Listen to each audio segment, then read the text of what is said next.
Are you looking at your collector app or your TCG player and thinking, why the heck is my Twilight Masquerade plummeting in value? So if you're a collector, trader, investor, scalper, stay tuned because I'm going to tell you why it's plummeting and hemorrhaging.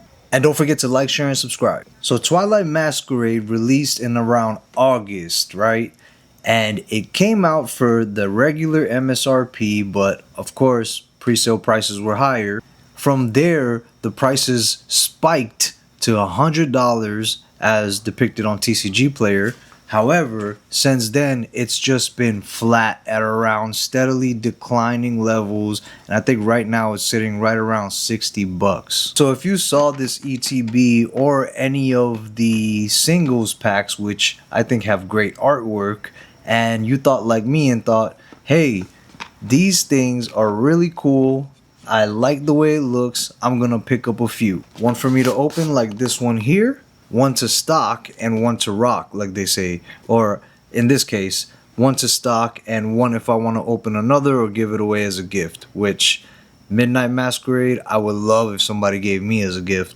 Regardless of whatever is happening now, Midnight Masquerade is actually a pretty cool looking set. The way that the artwork is displayed throughout the set, whether it's on packs, boxes, ETBs, it's just a beautiful looking set. Great chase cards with great illustrations, not as over the top as some other sets. All of the artwork is rather scenic in this set, which I'm a fan of. Some of the SIRs and illustration rares in this set are just so awesome, like the Ursulana. One of my personal favorites is Lana's Aid. And of course, probably one of the most popular cards from the set is the Eevee. Not to mention this set has the illustrious Perrin, which as you can see gives major mommy ooh-woo vibes, and it is a really nice looking card from a perspective's point of view. And of course there's the Holy Grail special illustration rare Greninja EX. So in terms of set design, Holy Grail cards, color scheme, and everything else that you get in Twilight Masquerade, it is a smaller set compared to things like Destined Rivals or Prismatic. I think it only has about 227 cards, which in today's age is a smaller set. So for the set master geeks, perfect set to master. You would think as a collector, hobbyist, or even investor with the potential of all the special illustrations in this set, it will be a perfect pickup and everybody would want it. However, Twilight Masquerade's biggest fall off is this right here. And that is this guy. Who's this guy? This is Ogerpon. So the question is, who is Ogerpon, right? Ogerpon is a relatively new legendary Pokemon from the Scarlet and Violet era, and the Pokemon is able to change mass and gain different powers. Remember, it's a legendary. In its base form, it looks kind of lame to me.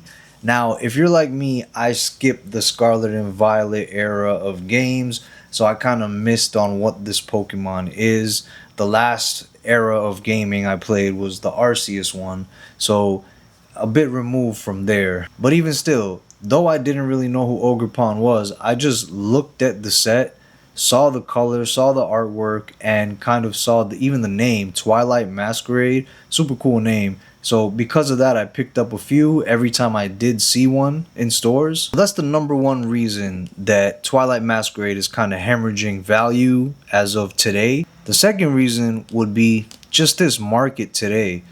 In 2025, the Pokemon market has become so outrageous that certain things are so inflated, and then you have great products like this which really don't get as much shine because the Pokemon in the front isn't as famous or other reasons like that. Of course, everybody's going crazy for the Mega Evolution, which has Lucario Gardevoir in the front, and then Phantasmal Flames has been just crazy because of the Charizard, and every set in between, but it doesn't even matter.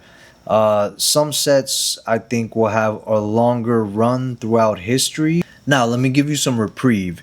If you bought a couple of these sets or maybe even a booster box thinking, hey, you know, this looks like a cool set with some cool chase cards. Maybe it'll go up in value. Now, I'm not a total investment chaser. However, I do like what I like. I tend to think of myself as a collector first, and then after that, you can say everything else. So coming from that perspective, I think Twilight Masquerade will do good in the long run. It's just, for the scalper's dream, it's not the one. I remember I went to a Best Buy and there was one Twilight Masquerade left on the shelf. I tried to buy it.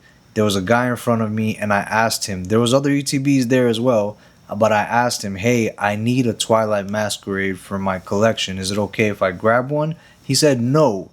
4 or 5 hours later, I saw the same guy put it on Facebook Marketplace for double. That is scalping behavior, buddy. It doesn't work like that. Not to mention, you just didn't let me get it just to get a quick buck. Regardless, I got some anyways, and I think I'm going to be holding on to these ETBs, and in the future, I'm even going to be looking to get some booster packs, booster boxes, and things like that, because I think it is a fun set, and I think I might want to try to master it, but we'll see.